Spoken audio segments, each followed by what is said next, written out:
JSK സിനിമയ്ക്ക് പ്രദർശനാനുമതി നിഷേധിച്ചത് ജാനകി എന്നൊരൊറ്റ പേരിലാണ്. ഇത് എന്താണ് കഫ്കയ്ക്ക് അതിൽ പറയാനുള്ളത്? അതെ, എനിക്ക് ചോദിക്കാനുള്ളതാണ് എങ്ങോട്ടാണ് നമ്മൾ പോകുന്നത് എന്നുള്ളതാണ്. ഞാൻ ഈ JSK സിനിമയുടെ സംവിധായകൻ പ്രവീൺ നാരായണനുമായിട്ട് സംസാരിച്ചു. ഏറ്റവും അതിനകത്ത് നമ്മൾ മനസ്സിലാക്കേണ്ട ഒരു സംഗതി, CBFC central board of film സർട്ടിഫിക്കേഷനിൽ നിന്ന് രേഖാമൂലം അവർക്ക് ഇതുവരെ ഒരു അറിയിപ്പും കിട്ടിയിട്ടില്ല. ഷോക്കോസ് നോട്ടീസ് കിട്ടിയിട്ടില്ല. ഷോക്കോസ് നോട്ടീസ് നാളെ കിട്ടുമെന്നാണ് അവർ പ്രതീക്ഷിക്കുന്നത്. പക്ഷെ വെർബലി അവരോട് വളരെ ക്ലിയർ ആയിട്ട് പറഞ്ഞിട്ടുണ്ട്, ടൈറ്റിലിൽ നിന്ന് മാത്രമല്ല ആ കഥാപാത്രത്തിന്റെ പേരും ജാനകി എന്ന പേര് ഉപയോഗിക്കാൻ പാടില്ല എന്ന് പറഞ്ഞിട്ടുണ്ട്. അപ്പോൾ ഒരു അതിക്രമത്തിന് ഇരയാകുന്ന ഒരു പെൺകുട്ടി, ആ പെൺകുട്ടി സ്റ്റേറ്റിനെതിരെ നടത്തുന്ന നിയമ പോരാട്ടമാണ് ആ സിനിമയുടെ ഇതിവൃത്തം. അപ്പോൾ അത്തരത്തിലുള്ള ഒരു അതിക്രമത്തിന് ഇരയാകുന്ന പെൺകുട്ടിക്ക് സീതാദേവിയുടെ പേര് ഇടാൻ പാടില്ല എന്നാണ് പറയുന്നത്. വളരെ വിചിത്രമായിട്ടുള്ള ഒരു കാര്യമാണിതെന്നുള്ളത് നിങ്ങൾക്ക് എല്ലാവർക്കും അറിയാം. കാരണം CBFCക്ക് ഒരു ഗൈഡ് ലൈൻ ഉണ്ട്. ഈ ഗൈഡ് ലൈൻ അനുസരിച്ചിട്ടാണ് നമ്മളും സിനിമയുടെ കണ്ടന്റ് ഉണ്ടാക്കുന്നത്, അത് സർട്ടിഫിക്കേഷൻ നടത്തുന്നതും. ആ ഗൈഡ് ലൈനിലൊന്നും ഇങ്ങനൊരു സംഗതി ഇല്ല. മാത്രമല്ല, ഞെട്ടിക്കുന്ന മറ്റൊരു സംഗതി, അതെനിക്ക് കുറച്ച് വൈകിയാണ് അറിയാൻ കഴിഞ്ഞത്. പത്മകുമാർ എന്ന നടൻ, അദ്ദേഹം സംവിധായകനും കൂടിയാണ്. അദ്ദേഹം എടുത്ത ഒരു ഇൻഡിപെൻഡന്റ് സിനിമയ്ക്ക് ഇതേ വിധി ഉണ്ടായിട്ടുണ്ട്. അതിലും ജാനകിയാണ് പ്രധാനപ്പെട്ട കഥാപാത്രം. ജാനകിയും എബ്രഹാമും തമ്മിലുള്ള ഒരു ബന്ധമാണ് ആ സിനിമ പറയുന്നത്. എന്നിട്ട് അദ്ദേഹത്തിൻ്റെയോട് ആവശ്യപ്പെട്ടതും ഇത് തന്നെയാണ്. ഒന്നുകിൽ എബ്രഹാമിനെ രാഘവനോ കൃഷ്ണനോ ആക്കുക, അല്ലെങ്കിൽ ജാനകിയുടെ പേര് മാറ്റുക. അതിനുശേഷം ചില പേരുകൾ അദ്ദേഹത്തോട് അവർ സജസ്റ്റ് ചെയ്തു എന്നാണ് പറയുന്നത്. ആ പേര് ഞാനിവിടെ പറയുന്നില്ല. കാരണം ഇത് വലിയ രീതിയിലുള്ള ഒരു സാമൂഹിക പ്രശ്നമോ മറ്റു തരത്തിലുള്ള സ്പർദ്ധയോ ഇടയാക്കരുതെന്നുള്ളതുകൊണ്ട് അവർ സജസ്റ്റ് ചെയ്ത പേരുകളൊന്നും ഞാൻ നിങ്ങളോട് പറയുന്നില്ല. പക്ഷേ അദ്ദേഹം ജാനകിയെ ജയന്തി എന്ന് മാറ്റിയതിനു ശേഷമാണ് സർട്ടിഫിക്കേഷൻ നടന്നിരിക്കുന്നത്. മാറ്റി ഡബ് ചെയ്തു. അദ്ദേഹത്തിന് കൊടുത്തിരിക്കുന്ന എൻഡോഴ്സ്മെന്റ് സർട്ടിഫിക്കറ്റിൽ നമ്മൾ തമ്മിൽ സംസാരിച്ച ധാരണ പ്രകാരം നിങ്ങൾ പേര് മാറ്റിയിരിക്കുന്നു എന്നാണ്. അതും നോക്കൂ, നമ്മൾ തമ്മിൽ സംസാരിച്ചത് എന്നാണ് പറയുന്നത്. ഞാൻ മനസ്സിലാക്കുന്നത് കേന്ദ്ര സർട്ടിഫിക്കേഷൻ കമ്മിറ്റിയിലെ അംഗമായിട്ടുള്ള ഒരു ഫിലിം മേക്കറുണ്ട്. അദ്ദേഹത്തിന്റെ സിനിമയിൽ, ഒരു ബംഗാളി സിനിമയിൽ ഇതേപോലെ പേര് മാറ്റാൻ നിർബന്ധിതനായി എന്നുള്ളതാണ് പറയുന്നത്. അപ്പോൾ എനിക്ക് പറയാനുള്ളത്, ഗൈഡ് ലൈനിൽ ഞങ്ങൾക്ക് ഉപയോഗിക്കാവുന്ന പേരുകൾ അവരടിച്ചു തന്നാൽ ഞങ്ങൾ അതനുസരിച്ച് സിനിമ എടുക്കാം. എങ്ങോട്ടാണ് നമ്മളിത് പോകുന്നത്? നമുക്ക് പേരിടാൻ പറ്റുകയില്ല. നമ്മളുടെ കഥാപാത്രങ്ങൾ ഹിന്ദു മതത്തിൽ പെടുന്നവരാണെങ്കിൽ എങ്ങനെ പേരിട്ടാലും ഒരു ദേവന്റെയോ ദേവിയുടെയോ പേരായിരിക്കും. നാളെ എൻ്റെ പേര് എനിക്ക് ഉപയോഗിക്കാൻ പറ്റുമോ എന്നുള്ളതാണ്. അതൊരു വളരെ ജെന്യുവിനായിട്ടുള്ള പേടിയാണ് ഞാൻ നിങ്ങളോട് ഷെയർ ചെയ്യുന്നത്. സംവിധാനം, തിരക്കഥാ സംഭാഷണം സംവിധാനം ഉണ്ണികൃഷ്ണൻ വെച്ചാൽ മാറ്റി വേറെ ഏതെങ്കിലും പേരിടാൻ പറഞ്ഞാൽ എന്ത് ചെയ്യാൻ പറ്റും നമുക്ക്? അപ്പോൾ ഞാൻ നേരത്തെ സൂചിപ്പിച്ച പോലെ മലയാള സിനിമയിലെ ഏറ്റവും വിഖ്യാതരായ വില്ലന്മാരെ എടുക്കൂ നിങ്ങൾ. പത്രം എന്ന സിനിമയിലെ വില്ലന്റെ പേരെന്താ? വിശ്വനാഥൻ എന്നാണ്. നാളെ അത് ഇടാൻ പറ്റുമോ? എൻ്റെ അവസാനത്തെ സിനിമയിലെ വില്ലന്റെ പേര് ത്രിമൂർത്തി എന്നാണ്. എനിക്കത് ഇടാൻ പറ്റുമോ? ജാനകി എന്ന പേരിട്ട് ഒരു കഥാപാത്രത്തെ സൃഷ്ടിച്ച് ഞാൻ എഴുതി സംവിധാനം ചെയ്ത ടെലിഫിലിമിന് എനിക്ക് 6 സംസ്ഥാന അവാർഡ് കിട്ടിയിട്ടുണ്ട്. അന്നും മഴയായിരുന്നു എന്ന് പറയുന്ന സിനിമ, അതിൽ ജാനകി ഉണ്ട്. ഇതാണെങ്കിൽ എന്ത് സംഭവിക്കും? ഇത് വളരെ ഗുരുതരമായ പ്രശ്നമാണ്. അപ്പം ഞങ്ങൾ കാത്തിരിക്കുന്നത് ഷോക്കോസ് നോട്ടീസ് കിട്ടാനാണ്. എന്താണ് അവരതിൽ പറയുന്നതെന്ന് നമ്മൾ നോക്കും. ആ സംവിധായകനോട് ഞാൻ സംസാരിച്ചു. അദ്ദേഹത്തിനോട് നിയമപരമായി നീങ്ങാൻ പറഞ്ഞിട്ടുണ്ട്. പക്ഷെ ഞങ്ങളുടെ ഭാഗത്തുനിന്ന് ശക്തമായ പ്രതിഷേധം ഇതിലുണ്ടാകും. അത് തീർച്ചയായിട്ടും പ്രത്യക്ഷ സമരത്തിലേക്ക് പോകണമെങ്കിൽ അങ്ങനെ പോകും. അതിനെന്താ ഒരു സംശയവും വേണ്ട കാര്യത്തിനകത്ത്. നോക്കട്ടെ, ഇവിടെ നമുക്കൊരു നിയമ സംവിധാനം ഉണ്ടല്ലോ, നമുക്ക് കോടതിയെ ആശ്രയിക്കാമല്ലോ. ഇവിടെ എന്ത് തരത്തിലുള്ള ഒരു നിയമത്തിന്റെ മുകളിലാണ് ഈ ആവശ്യം എന്നുള്ളത് ഞങ്ങൾക്കറിയണം. അത് അത്തരത്തിലൊരു സുതാര്യത കിട്ടിയാൽ ഞങ്ങൾ അതിനെ ചർച്ച ചെയ്യാം. ഞാനിപ്പോൾ നേരത്തെ പറഞ്ഞതുപോലെ അവർ ഗൈഡ് ലൈനിൽ പറയട്ടെ, ഇന്ന പേരുകൾ നമുക്ക് ഉപയോഗിക്കാമെന്ന് പറയട്ടെ, നമ്മളതിന് തയ്യാറാണ്. ഞാൻ നിങ്ങളോട് വേറൊരു വളരെ പ്രധാനപ്പെട്ട കാര്യം കൂടി ചോദിക്കുകയാണ്. തൻ്റെ ഭർത്താവ് തന്നോട് ചെയ്ത അനീതി മാത്രമല്ല, ഒരു ഭരണകൂടം തന്നോട് ചെയ്ത അനീതിക്കെതിരെയാണ് കുമാരനാശാന്റെ സീത ശബ്ദിച്ചത്. ചിന്താവിഷ്ടയായ സീത, പാവയോ ഇവൾ എന്നാണ് ചോദിച്ചിരിക്കുന്നത്. ഇന്ന് ഇതാണ് യുക്തിയെങ്കിൽ സീതയ്ക്ക് ചിന്താവിഷ്ടയാവാൻ സാധിക്കുമോ? സുരേഷ് ഗോപി കേന്ദ്രമന്ത്രിയാണല്ലോ, അദ്ദേഹമാണ് സിനിമ അഭിനയിച്ചിരിക്കുന്നത്. കേന്ദ്രമന്ത്രി എന്ന് പറയുമ്പോൾ അദ്ദേഹമായിട്ട് ഞാൻ സംസാരിച്ചു. അദ്ദേഹവും ഞാനും ഇന്നലെ ഒരു ചടങ്ങിലുണ്ടായിരുന്നു. ശ്രീ സിബി മലയിലിന്റെ സിനിമാ ജീവിതത്തിന്റെ 40 വർഷം നമ്മൾ ഒരുമിച്ചാണ് ആഘോഷിച്ചത്. അദ്ദേഹം ആ ചടങ്ങിലുണ്ടായിരുന്നു.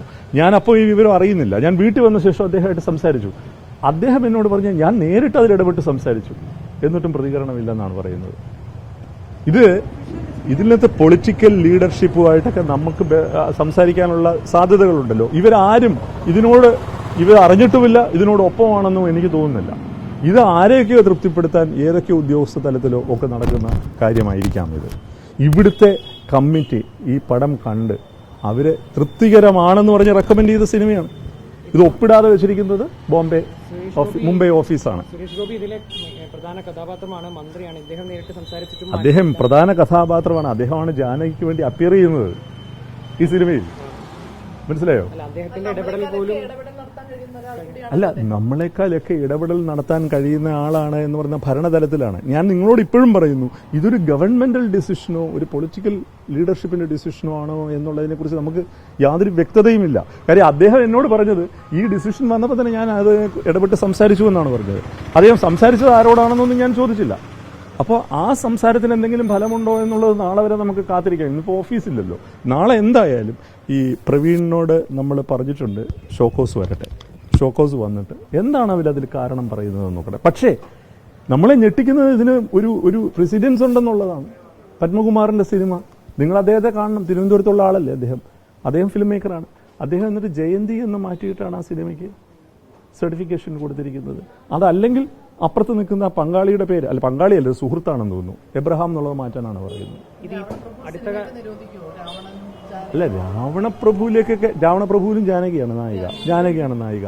അപ്പോൾ ഞാൻ പറയുന്നത് എന്റെ പേര് നിരോധിക്കുമെന്നാണ് എന്റെ പേടി. ഇപ്പൊ നിങ്ങൾ ചോദിക്കുക രാവണപ്രഭു നിരോധിക്കുമെന്ന് ചോദിച്ചാൽ എന്ത് ചെയ്യാൻ പറ്റും? അപ്പോൾ ഇത് നമ്മളുടെ ഒരു പേര് എന്ന് പറയുന്നത് നമ്മളുടെ സ്വത്വബോധവും നമ്മുടെ കർത്തൃത്വമായിട്ട് ഒരു ബന്ധവുമില്ല. ഉണ്ണികൃഷ്ണന്റെ പേര് എൻ്റെ അമ്മ ഇട്ട പേരാ ഉണ്ണികൃഷ്ണൻ പേര്. അപ്പോൾ ഞാൻ എന്ന് പറയുന്ന ഒരു കർത്തൃത്വത്തിന് ആ പേരുമായിട്ട് എന്താ ബന്ധമുള്ളത്? നിങ്ങൾ ഉണ്ണികൃഷ്ണനെ വിളിക്കുമ്പോൾ ഞാൻ വിളി കേൾക്കുന്നു എന്നല്ലാതെ മറ്റു തരത്തിലുള്ള റെഫറൻസുകൾ അതിനകത്തില്ലല്ലോ. നിങ്ങൾക്കൊക്കെ ഉള്ള പേരുകളെ നിങ്ങൾ ആലോചിച്ച് നോക്കൂ. ഇത്തരം യുക്തിയെങ്കിലും ഇവരാലോചിക്കണ്ടേ? അല്ലെങ്കിൽ അവര് ഞാൻ പറഞ്ഞ പോലെ നിങ്ങൾക്കിടാവുന്ന പേരുകൾ എന്ന് പറഞ്ഞ് പേരുകൾ തരട്ടെ, നമ്മൾ അതിനനുസരിച്ച് ചെയ്യാം. ഇല്ല, അദ്ദേഹത്തിനും അറിയില്ല. ഞാൻ ചോദിക്കട്ടെ, ഇവിടുത്തെ ഒരു കമ്മിറ്റി കാണുന്നു, ഇതിന്റെ പ്രൊസീജിയർ അറിയാമല്ലോ. ഇവിടുത്തെ ഒരു കമ്മിറ്റി കാണുന്നു. കമ്മിറ്റിക്ക് അതിനകത്ത് മറ്റ് അഭിപ്രായ വ്യത്യാസമില്ലെങ്കിൽ അവരത് മുംബൈയിലേക്ക് അയക്കും. ചെയർമാൻ ആണല്ലോ, ചെയർമാനും സിഇഒയും കൂടി നോക്കിയിട്ടാണല്ലോ അത് ഓൺലൈനിൽ അതിന്റെ ഒരു സർട്ടിഫിക്കേഷൻ വരുന്നത്. അതൊക്കെ ഈ അടുത്ത കാലത്ത് വന്ന രീതികളാണ്. അവിടുന്നാണ് ഒബ്ജക്ഷൻ വന്നിരിക്കുന്നത്. അവിടുന്ന് തന്നെയാണ് പത്മകുമാറിന്റെ സിനിമയ്ക്കും ഒബ്ജക്ഷൻ വന്നിരിക്കുന്നത്. അപ്പൊ അത് നമുക്ക് ബുദ്ധിമുട്ടായിട്ടുള്ള കാര്യമാണ്. അല്ല, മുമ്പും ഒരുപാട് ഇഷ്യൂസ് ഒക്കെ ഉണ്ടായിട്ടുണ്ട്. നമുക്കും അറിയാം. ഇപ്പൊ കഥകളി എന്ന് പറഞ്ഞ ഒരു സിനിമയ്ക്ക് ഇങ്ങനെ ഇത്ര ഒരു പ്രശ്നം നേരിട്ടപ്പോൾ ഞങ്ങളെല്ലാവരും കൂടി അവിടെ പോയി സർട്ടിഫിക്കറ്റ് റീജിയണൽ ഓഫീസ് ഉപരോധിച്ചതാണ്. എനിക്കിപ്പോഴും നല്ല ഓർമ്മയുണ്ട്. നമ്മളെല്ലാവരും കൂടി പോയി ചെയ്തതാണ്. എന്താണ് പറയുന്നത്? അദ്ദേഹം എത്ര നാള് ഈ ഒരു സിനിമയ്ക്ക് വേണ്ടി സ്പെൻഡ് ചെയ്തതാണ്. അദ്ദേഹം എത്ര അതിനകത്ത് സുരേഷ് ഗോപിയെ പോലെ ജനപ്രീതിയുള്ള താരമൂല്യമുള്ള ഒരു നടനുണ്ടെന്ന് വയ്ക്കാം. ഈ പത്മകുമാറിന്റെ കാര്യം നിങ്ങൾ ആലോചിച്ച് നോക്കൂ. It was an independent film. അദ്ദേഹത്തിന് നേരിട്ട മാനസിക വിഷമം അദ്ദേഹത്തോട് ഞാനിപ്പോൾ സംസാരിച്ചു. വളരെ വളരെ കഷ്ടമാണ് എന്നാണ് എനിക്ക് പറയുന്നത്. ഇതിനകത്ത് യുക്തിയില്ല.